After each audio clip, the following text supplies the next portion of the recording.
Amazing. That's amazing. Well, grooving in the park, we're going to be grooving. So it's a massive turnout, you know. So yes, so with that, but the big elephant in the room here. Which elephant? The elephant that's there with you. Elephant that's there.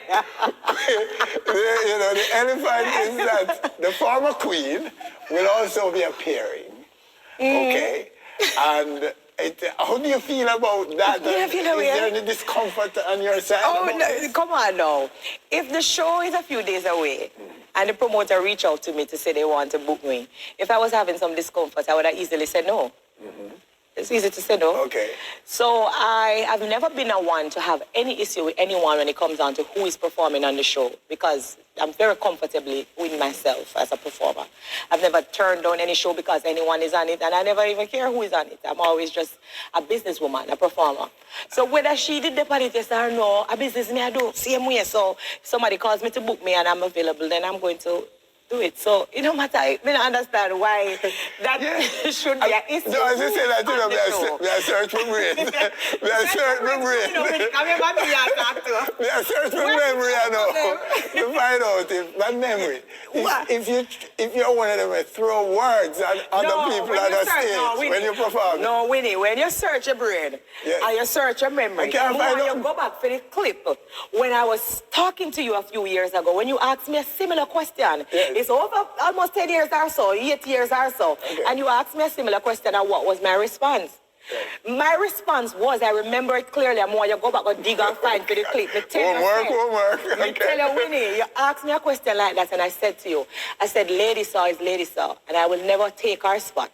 And I can never, you remember? Remember that. Talk, so talk then, no, Winnie. Talk, Winnie. No, what I mean, that's 10 years ago. And my mindset and my heart has never changed. It is always the people or whoever who have a problem. Me not a problem with nobody, Winnie. A business me come for do. Welcome to the channel. I am the Jamaican Scoop Diva. Now, the first thing that I will be discussing is Spice's decision to cancel her performance at Groovin' in the Park 2023.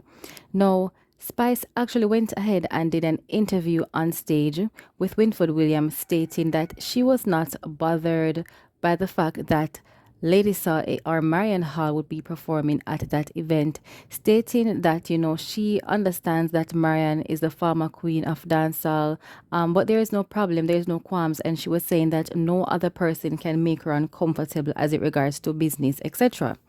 Now, by the end of the day, Saturday, or maybe sometime on Sunday or Monday, I'm not quite sure, but 14 hours ago, she stated on her Instagram, "Attention, I will no longer be performing at Groovin' in the Park. Please accept my humble apology." Now, she went on to say, "I, Grace Spice Hamilton, would like to announce with deep regret that I will no longer be performing at Groovin' in the Park 2023 for multiple reasons beyond my control. I would like to apologize to all my loyal besties who was anticipating to see me there, and I personally would like to extend this apology to the event promoter who was extremely professional during this time. I take full accountability for this decision. I anticipate a great show with the original lineup, and I'm sure it will be a successful event as always. I love you all. #Queen of Dancehall." Now, in the comment section, someone said, "Marian can breathe easy now. And someone else said that, "Watch discernment, love you to the moon." And another one said, "Accountability queen." Someone even went as far as to say that they think that, Lady Saw should stay home and Spice should come out. So naturally, people are actually insinuating that the reason why Spice canceled the show is because Lady Saw will be present, and persons are saying discernment. So it could be that they believe that, seeing that there is so much tension between the two, they believe that this would probably ultimately lead to some kind of an altercation, because the reality is that Lady Saw has been picking at Spice for some time now. I believe Spice responded on one occasion, but after that, she no longer responded. So it is obvious that Lady Saw has been trying to get the attention of Spice. And so being in the same space, being on the stage show together, it can be a recipe for a problem. And we know Lady Sal to be a problem artist in terms of when she is ready to, even as a minister, people have been saying, why does this lady constantly insist on, speaking about things that really has nothing to do with Christianity? And so she may have foreseen an issue and decided, something, I'm going to remove myself from this equation and have the show perform as it ought to. Let me know what you think in the comments. It's a thyroid condition, and he has been managing as best with this condition with the help of his private physician. Private meaning he pays for it, it's not the government that pays for it. Symptoms of which are what? Symptoms: protruding of the eyes, swelling of the thyroid, so your neck would be swollen. He has developed what is being known as a mild heart condition, so changes in that, and his respiratory system can be attacked as a result. Kartel says Buchanan did become sick during lockdown. The minute they had him under lockdown, he developed an infection that he was immediately treated for with a powerful antibiotic. So, continues his lawyer, unconscionable to keep Kartel in solitary confinement. So much so that Nelson Mandela formed what is known as the Mandela Rules, and it specifically states that that is to be reserved for the most egregious violations in the prison system. So describe those physical conditions. The cell that he's in, it doesn't have a toilet. It doesn't have a shower. It is just a concrete cell with vents at the top. It's a brick oven. And that brick oven, when you speak of, you can think of how hot Jamaica is right now. Most of us, we can't survive without fan and AC. Well, he's in that cell for 23 hours with a medical condition. So he would have to use a bucket and he would have to wash in that cell. He would have to do what he's doing with the 23 hours. If he uses the bathroom, he's stuck with his excrements, if those are the words, until he, at the discretion of the DCS, to release him to remove that. Okay, Isaac, this is hypothetical. Yes. Kartel drops some cash, gets a phone on which he cuts some tunes, and checks in with the folks at Fox. It's happened before, so the authorities are ticked off. How should they respond when he does it again? Well, the response was to put him in a $55 million cell, as said by the National Security Minister. What I can say is hypothetical. Kartel gets a phone, does an interview, an excellent one I might add, airs on international media, he puts out a couple tunes and stuff like that, but the phone, no inmate in our lockdowns can say, Superintendent A, I soon come back. I'm going, and this is a plug, to Flow or Digicel to buy a phone and some credit to conduct my communication business. The issue that is to be resolved is how the phone gets there. And I want to make this emphatically clear. I care zero about cell phones in prison. And here's why. The government has a duty to ensure that family life is respected, a constitutional right. When you lock up a man or a woman, his son, his brothers, sisters, mothers, fathers are also incarcerated. That family life is what you must protect by having phones on the wall that you can record conversations, that you can allow communication. In the absence of that, this will be the result, and Kartel is not the first and last inmate that will have a cell phone. Isaac Buchanan had filed an injunction asking that the Department of Correctional Services be restrained from placing Kartel in solitary confinement. The parties were in court Monday, June 12th, when Buchanan says he was told for the first time that Kartel was no longer in lockdown. Both sides set to return to court on June 26th. Now, moving on to what seems to be some good news as it relates to the health condition of Vybz Kartel. Now, Vybz Kartel has allegedly been released from the 23-hour solitary confinement in prison. Now, on an interview done recently on the local TV station, TVJ, his lawyer, Isaac Buchanan, basically was explaining the extremity of the conditions that he was placed under for the 23 hours. Now, I was actually shocked to understand that there is no toilet bowl, there is no shower, it's just basically like a box or a brick oven, as he related, and that is quite indeed inhumane. even the great Nelson Mandela were against these kinds of conditions as it regards to the prison system. And no wonder he got an infection. No wonder he was sick. No wonder they were reaching out to the media because they were literally trying to save his life. Now to be passing your excretions in a bucket for 23 hours and to be sleeping in the same room with the excretions, the smell alone, the bacteria alone would delete any human being. And the fact that he has graves or whatever, it makes matters even worse. Now some will argue that if you do the crime, you do the time, and solitary confinement is just a form of a punishment that is that is exercised on prisoners when they violate the rules of the prison. Because he had contraband, they say he had a phone. So people are looking at it from different perspectives. Some say you do the time, you do the crime, whatever happens in prison is just a part of prison life. Others may debate that no, he's a human being. Now, as it relates to the issue of having a phone, Mr. Buchanan is saying that the mere fact that the prison doesn't provide a means where the prisoners can communicate with their family members and loved one on some kind of a frequent, or just the ability to do so, whether it be frequent or non-frequent, is why they force and do these things like have cell phones as contrabands in order to communicate with the outside world. So he's saying that because of that infrastructure has not been put in place, he doesn't care whether or not they have phones, because they're human beings and they would like to be able to communicate with their relatives and loved ones. You can let me know what you think in the comment section. Just wanted to provide an update for all Ross Kitchen fans. There's some changes happening on the channel, and it's not a video that I really wanted to make, but I feel like I wanted to clear some things up, especially. So normally with online comments or haters or that kind of thing, I take the David Goggins approach, which is I don't give it any attention, I don't engage.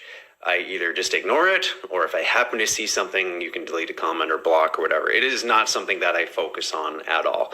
However, in this case, the rumors that I'm hearing being spread are actually from the very person that I've been working on this channel with for many, many years. So I wanted to clarify and let everyone know what's going on.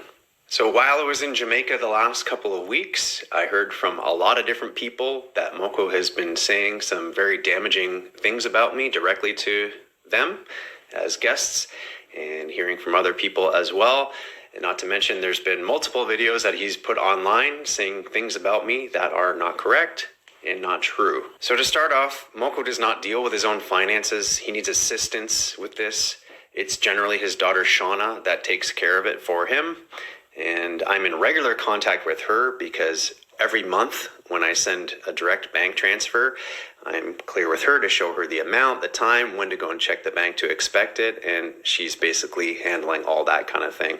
There's also a couple close friends of the family that do assist while they're in Jamaica, and both of them are aware as well. So anything that I've heard where I am not providing anything for Moko or for the family, this is not correct. And everything is recorded. There's a transaction record when you do a bank transfer. So that is the real story there. So Moko has stated that he's no longer doing any video content with me. So that's the reality of the situation right now. It's unfortunate because there's a ton of stuff that I've already shot that's never going to be seen. And obviously I'm going to be taking down the store as well. I'm not going to be selling any merch. And I'm certainly not comfortable working with someone, building them up at the same time that they're spreading rumors about me with things that aren't correct. So that's just the reality of the situation right now. I did just get back from Jamaica and had an awesome time. Hung out with a lot of old friends that I've made content with before, got some great stuff, and as well as all kinds of new kind of collaborations with you and up and coming YouTubers there. So I'm pretty excited about the future of the channel. It does feel like a real shame and a waste of opportunity. You know, this thing has been building since 2010, and it took a lot of blood, sweat, tears, energy, money to get to this point. I don't think people really realize how difficult it is to actually get it to this level. And even being at this level, this is just the beginning. There's so many more opportunities that are now just exploded and are going to be missed out on basically because of nothing. So now, there is a popular YouTube channel by the name of Ras Kitchen, which I do believe that many persons know of this Rasta man. He cooks very delicious meals. This channel has about 730,000 subscribers. So this is a very popular channel, and it was based in Jamaica. Now, the owner of the YouTube channel, or the person who controls YouTube channel, is an American man by the name of Matthew. Now, unfortunately, Matthew and Rasmoko has parted ways due to the fact that he has heard very awful rumors about himself not taking care of Rasmoko and his family financially, not giving them what he is owed, not giving him what he is due. And in this interview or in this video that he uploaded, he's basically explaining that he is very hurt by the allegations. He is very insulted and embarrassed, and he thinks that it's not fair. He doesn't feel comfortable dealing with someone who he may refer to as a liar, seeing that really and truly he did send money, and money that would be appropriate in amount, meaning he got a fair amount of money. And he's saying that there are bank statements which can prove that he sends money to Rasmoko or his daughter every month. Now, when it comes on to money and people, if you're not dealing with someone who is loyal and understanding and bright, there will always be confusion and problems, because what Matthew is saying, that Rasmoko is unable to deal with finances himself. Now, that could be, and I don't know if this is a situation, I'm just assuming that that could be because maybe he is illiterate, maybe he doesn't understand to sign his name, stuff like that. And so when you're dealing with someone who has that level of ignorance, you have to be mindful of that. And so a lot of times when someone is unable to read and understand, they will be very upset, they will be frustrated, because they literally do not understand to the point, and they will not understand to the point that they will make baseless accusations saying that they want more money. And when you have a situation, and I'm not referring to them, but when you have a situation where money is passed from hand to hand, meaning there's a second party involved, or a third party, where there is a middleman that is collecting the money to give to X person, we don't know how much of the funds that will be received. And so when you hear someone complaining, I should have gotten this amount of money or should have gotten that amount of money, it is difficult, because we can't prove. Once it leaves out of Matthew's bank account and reaches elsewhere, Matthew can't tell you where the money went. And I'm just giving an example. So this YouTube channel, this very successful and huge YouTube channel, has excluded the likes of Rasmoko because of money, which is very unfortunate. And hopefully they can discuss it and, work it out, hash it out, because, it's a very entertaining, lovely channel. I personally am a fan of that channel. So it would be unfortunate that all of those videos over the years, well, I don't know if he'll delete them, not quite sure how that works, but hopefully they can come to a resolution. But he's saying that he's done. He's saying he will no longer upload even the past videos that he has of them. No, all the content that was recorded, he'll just move on to work with other people. So we will see how that goes, because Rasmoko really is the star of the channel. So that is the basis of the channel. But then again, it's a huge channel, so maybe it doesn't need Rasmoko, I'm not sure. And Ratty, the young one there, Ratty basically grew up with Matthew, so that is very unfortunate. And with that being said, this is the Jamaican Scoop Diva. Please like, share, and subscribe. Please don't forget to hit the notification bell and leave your comments below. Please take care of yourselves.